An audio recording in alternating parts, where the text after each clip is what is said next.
Correction de l'exercice tagué PEB 128, où on s'intéresse au circuit RL série, de la figure, toujours la figure 7. Alors j'ai un peu caché le bas de la figure pour mettre les graphiques.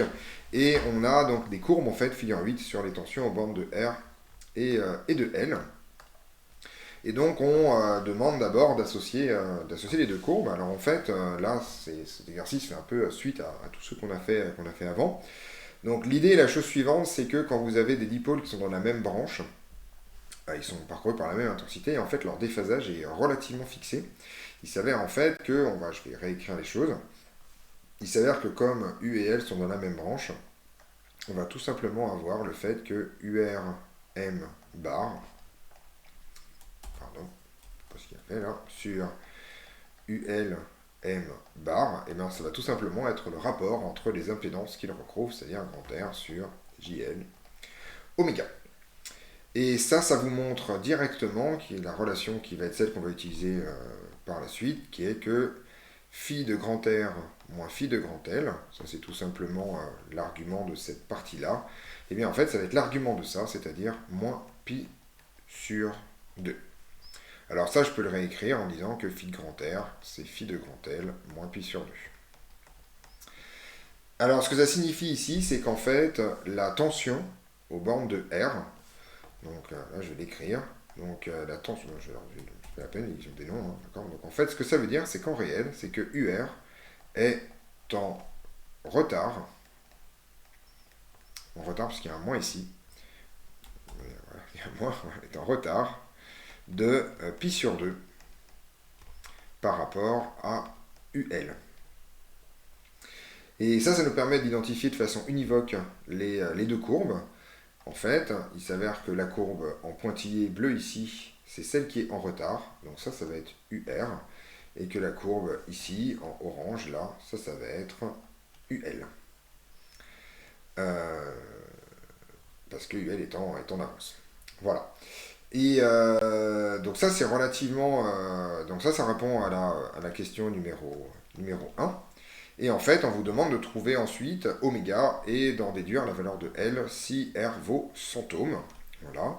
Alors en fait, pour trouver oméga, c'est relativement simple. Il suffit en fait de lire la période sur le graphique. Alors pas d'inquiétude, on peut choisir n'importe laquelle des deux courbes. On est en régime sinusoïdal forcé. Donc on est sûr que les deux tensions ont la même pulsation et donc la même période. Donc on peut prendre la période sur n'importe laquelle des deux.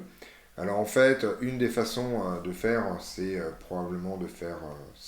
alors ça va pas, si je vais la déplacer, voilà, de se prendre un petit curseur ici. Ça ne veut pas se déplacer doucement, c'est gênant ça. Je maîtrise pas encore bien ce logiciel, mais je sais pas, je vais le faire autrement.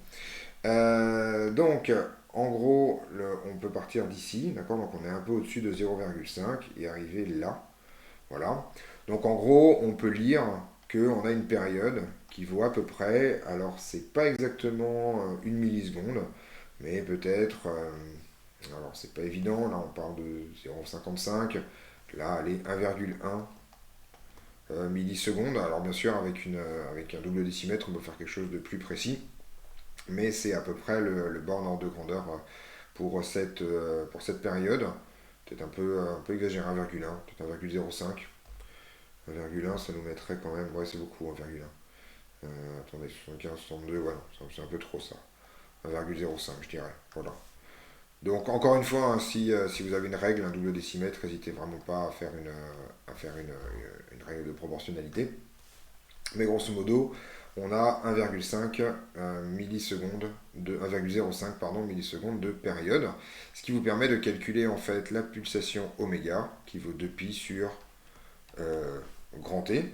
Donc là, il suffit de sortir sa calculatrice pour faire le calcul.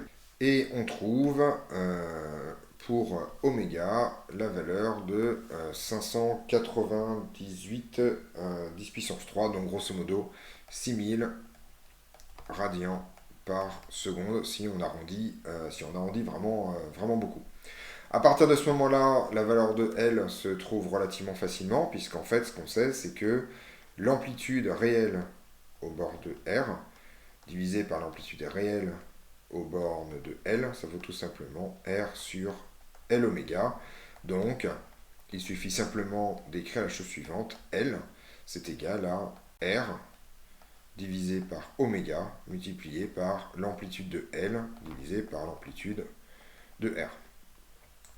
Et là, il suffit en fait de faire un certain nombre de mesures. Donc ce dont on se rend compte, c'est que UR, alors on va pouvoir écrire les choses.